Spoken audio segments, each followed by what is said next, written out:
na conversa de redação, participação do Eduardo Costa, do Júnior Moreira, da economista Rita Mundim e do cientista político Malco Camargo. Você, ouvinte Itatiaia, também pode participar, opinando pelo canal da Itatiaia no YouTube ou pelo WhatsApp 99996-7074. Apesar do avanço na vacinação contra a Covid e também da melhora nos números de transmissão da doença, moradores de Belo Horizonte ainda vão ter que usar máscara, pelo menos até o fim do ano. Mas começa a surgir a possibilidade de liberar a exigência do uso do acessório. Eduardo Costa, hoje o Aito Pinambás aqui no Jornal da Itatiaia falou que ainda é precoce retirar a máscara. Bom dia para você. Bom dia para todo mundo. Senhor Eustáquio, eu acho que podemos e devemos iniciar a discussão de como será o dia sem máscara. Eu estou absolutamente convencido que é o Aito Pinambás, Estevão Urbano e outros especialistas que vão dizer quando. Espero que não demore muito. E tenho de ser honesto aqui com o ouvinte da Itatiaia. Quando estou em áreas externas, eu não estou caminhando com máscara, não. Eu não aguento, não. Eu já tenho uma certa claustrofobia histórica, que foi agravada aí com questões da Covid. Eu não aguento, não. Quando eu aproximo de um grupo de pessoas, de uma pessoa menos que 3 metros, eu ponho a máscara, evidentemente. Mas eu já estou caminhando sem ela, que eu não aguento, não. E quando eu vou almoçar na cantina da rádio, que depois eu tenho que subir 3 andares para chegar na redação, barriga cheia, eu falo com a turma, deixa eu ir sozinho que eu vou sem máscara. Com máscara eu não aguento, não. Então tá dado o recado. O Júnior precisa ficar sabendo disso, que ele é testemunha. E aí, Júnior Moreira, nesse caso da retirada da máscara pela população, devagar e sempre? É isso. Bom dia mais uma vez. Bom dia para todo mundo. Eu acho que as pessoas já estão de forma gradativa, já sabendo o momento de usar e o momento de não usar a máscara, né? Eu acho, eu estou aqui, concordo muito com o Eduardo, eu até conversava com os ouvintes do Café com Notícia hoje sobre isso. Eu acho que começa a hora da gente discutir o assunto, os comitês científicos das cidades e dos estados começarem a discutir qual que é o ponto de porcentagem de vacinação que a gente precisa atingir para que a máscara seja deixada de lado no ambiente externo, depois no ambiente interno. Me entende? Como a gente tem aí o RT, o nível de internação na enfermaria, também na UTI, então tem os níveis ali, que a partir daqueles níveis que a gente vai saber o que vai acontecer, se vai abrir, se vai fechar. Eu acho que está na hora dos comitês científicos começarem a pensar nisso e apontar qual que vai ser a porcentagem de vacinação, 70%? 80%, com 70% nós vamos conseguir tirar a máscara em locais abertos, a partir de 80% vai ser, o uso não vai acontecer mais. Mas uma coisa que me chamou a atenção, Eustáquio, os ouvintes hoje de manhã falando comigo, a maioria dizendo que, olha, na hora que falar que é para parar, tem alguns ambientes que eu vou continuar a usar. Eu acho que isso que é legal, acho que ficou um aprendizado desse uso de máscara. E muitos ouvintes que estavam dentro de ônibus falando, olha, dentro do ônibus eu vou continuar usando por um tempo. Eu acho que é essa a consciência, né? De cada um saber, ter o bom senso, saber o lugar que vou usar e o lugar que dá para ficar sem ela. Mas a discussão dos comitês científicos, ela precisa começar e apontar aonde vai ser esse ponto limite ali do uso obrigatório ou não da máscara. Ô Rita Mundim, a gente percebeu, assim, não tem dados estatísticos para mostrar, mas a gente percebeu que as medidas sanitárias, elas reduziram inclusive a transmissão de outras doenças, como gripe, por exemplo, né? Como outras doenças. As crianças estão indo menos ao médico nos últimos meses, né? Devido ao isolamento, máscara, higienização das mãos. Bom dia. Bom dia, Eustáquio. Bom dia a todos. Pois ao contrário do Eduardo, e indo aí na direção do que o Júnior falou agora há pouco, eu sou uma das pessoas que eu vou tornar o uso da máscara em alguns ambientes quase que obrigatório para mim, porque eu fiquei praticamente 1 ano e 6 meses em casa, né? E depois, quando eu tomei a segunda dose, quando eu comecei a sair, eu me sentia assim um tanto quanto asiática, porque antes da pandemia a gente ia para a Europa, para os Estados Unidos, e a gente via muito coreano, japonês, chinês, pessoal fazendo uso de máscara, exatamente tendo respeito ao próximo, porque certamente eles estavam ou gripados ou com algum tipo de virose. Então eu acho que isso foi um aprendizado. Então, preservar o outro e preservar a si mesmo passou a ser parte da nossa cultura, graças a Deus. Então, eu acho que daqui para frente, esse novo normal vai passar por essa consciência se eu tiver uma gripe, se eu tiver com alguma coisa, eu coloco a máscara. E transporte público, nós já temos exemplos do Reino Unido, dos Estados Unidos, onde a máscara já foi abolida, aí com um índice de 70%, 75% da população totalmente vacinada, né? Primeira e segunda dose. Então, eu acho que estamos atingindo esse número, e é normal, é natural, mas será natural também preservar, cuidar do outro e de si próprio. A partir do momento que você tem a consciência de que está com alguma virose, alguma coisa, faça o uso da máscara. Eu acho que vai ser por aí. Eu, particularmente, vou manter o uso da máscara em lugares públicos. E o seu comentário, Mauro Camargo, a respeito desse momento de tomara, né, estejamos caminhando para o fim da pandemia? Nós vamos poder usar como experimento o que o Rio de Janeiro parece que faz agora, a partir da semana que vem. O Rio já se propõe a abolir as máscaras, né? Certamente o Brasil inteiro estará olhando para o Rio para ver o resultado da pandemia na cidade, e a partir daí boas decisões poderão ser tomadas. É interessante quando cada cidade toma uma decisão diferente da outra, que exatamente permite isso. Uma cidade olha para a outra e compara o resultado do que aconteceu lá, e a partir daí novos protocolos vão sendo instaurados. Que a máscara incomoda, mas que ela é necessária, não há dúvidas. Eduardo, a pedido de urgência pelo governador Romeu Zema, os deputados estaduais têm 45 dias para analisar o projeto que trata da adesão do Estado ao regime de recuperação fiscal, que pode aliviar as dívidas com a União. Eustáquio, é simples. O Estado de Minas Gerais estava na UTI. Só não parou de respirar porque o Supremo Tribunal Federal deu uma liminar para Minas parar de pagar a dívida para com a União. Isso permitiu que o Zema começasse a pagar os prefeitos o que lhes é devido, planeja agora começar a pagar a justiça que o Pimentel tirou de lá indevidamente, começou a organizar o Estado.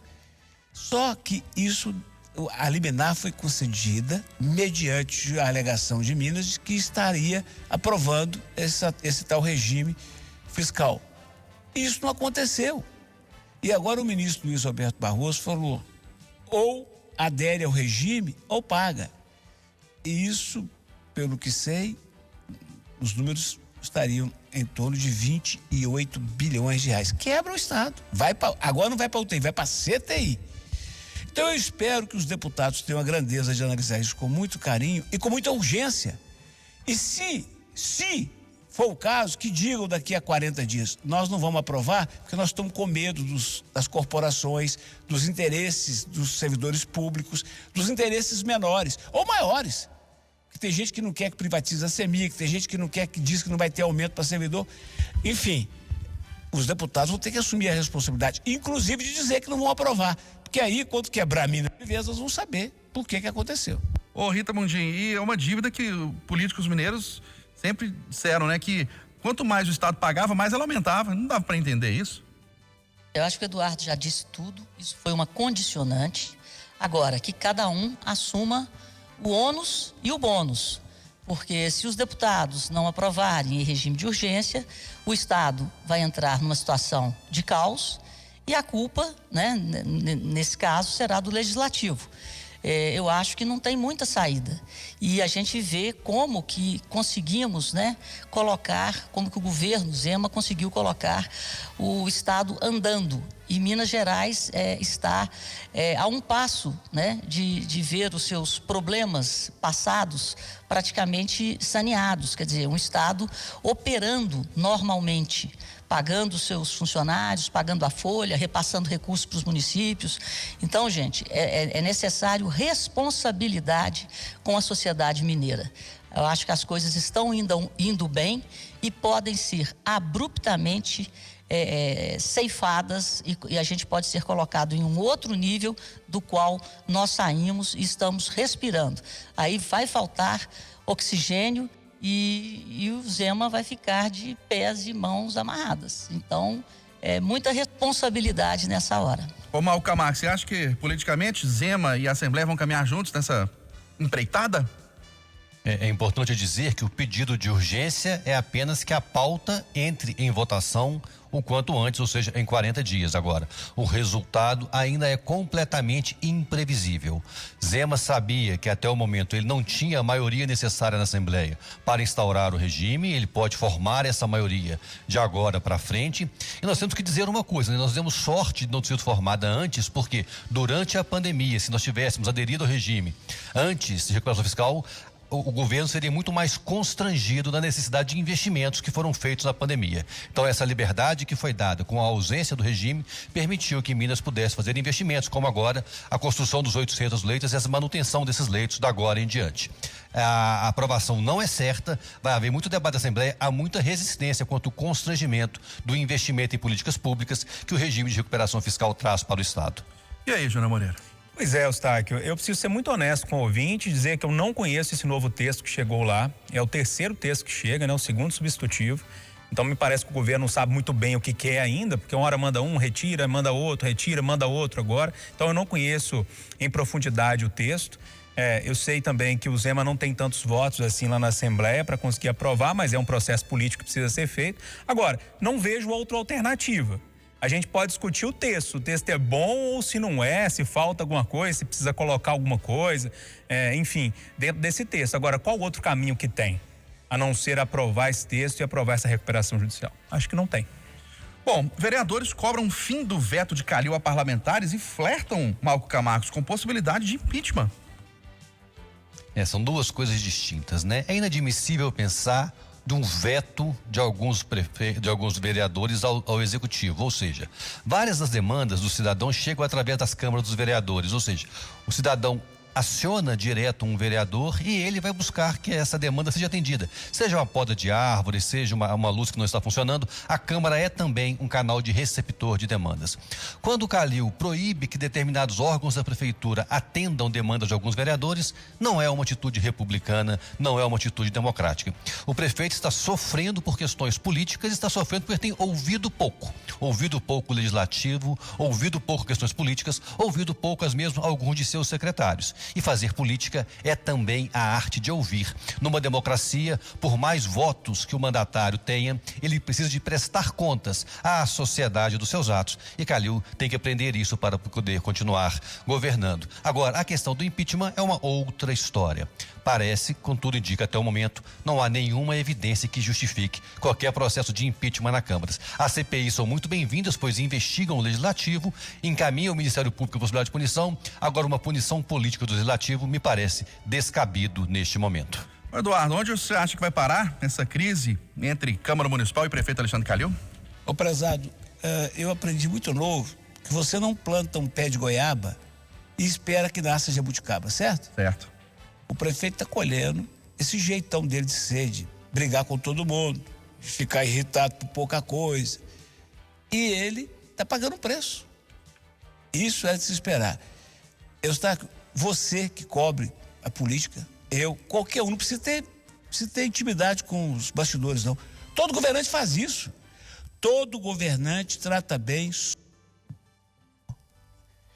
E isso pode ser não republicano, como disse o Malco, mas é a prática. Agora, daí você escrever um documento, não recebe fulano, aí é falta de assessoria ou de vontade do chefe de escutar. Então, é isso.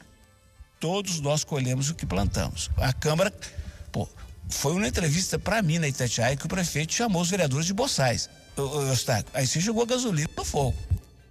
E aí, Júnior Moreira, você acha que é uma crise passageira ou ela vai perdurar aí, hein? Pois é, Eustáquio. Ontem eu estava vendo, inclusive, um texto falando que o prefeito estava recebendo uma medalha e tal, do Judiciário, né, do Tribunal de Justiça. E logo veio à minha cabeça, falei, poxa, parece que o prefeito está bem com o Judiciário, mas péssimo, né, com o Legislativo. É isso que dá, né? Tem hora que a gente precisa pensar, precisa analisar, precisa conversar, precisa dialogar, né? Esse corte, assim, de um diálogo com um grupo de vereadores só porque não votou, deixou de votar, ou porque critica o prefeito, né? Não é um bom caminho, né? Não é um bom caminho. Eu critico quase todos os dias isso aqui do presidente Bolsonaro, que rebenta a ponte uma atrás da outra, né? E os assessores têm que ir atrás tentando fazer essas pontes de novo. E o Calil tem esse meio, assim, ele tem esse jeitão do Bolsonaro, né? De muito embate, de muita briga. Eu acho que desse jeito é até importante ter uma pitadinha de briga, de embate ali na política, mas é importante que a gente tenha também pontes construídas, né? E que elas sirvam para que as coisas melhorem na cidade, no estado ou num país. O prefeito precisa mudar um pouquinho o rumo nesse debate com o legislativo, porque ele está arrumando sarna para coçar. Ô Rita Mondinha, essa questão de veto do prefeito Calil a vereadores não é a primeira vez, né? Já houve, desde o início do mandato dele, veto a parlamentares, receber reuniões, ações que vereadores pedem. Pois é, só resumindo a prosa aí dos meus companheiros de bancada, né? Eu concordo com eles. O que está havendo aqui em Belo Horizonte é uma repetição daquilo que a gente está assistindo em nível nacional. É a falta de respeito entre os poderes. Cada poder quer mandar mais do que o outro. Então, o objetivo de quem nos representa, seja no judiciário, no legislativo ou no executivo, é a busca da harmonia entre os poderes para o bem da sociedade. Então, quando um poder quer, né, ser mais forte do que o outro ou quer subestimar o outro, o resultado disso é uma lástima, porque a falta de diálogo entre os poderes, com certeza, acaba prejudicando aquilo que tem que ser conversado, votado e executado para o bem da sociedade, seja ela a sociedade brasileira, a sociedade mineira, a sociedade belo-horizontina. Ô, Eustáquio, Sim. dentro do raciocínio da Rita, veja só, eu sempre disse que a grande falha do governo Zema é a relação com a Assembleia. Não conversa, não trata os caras bem.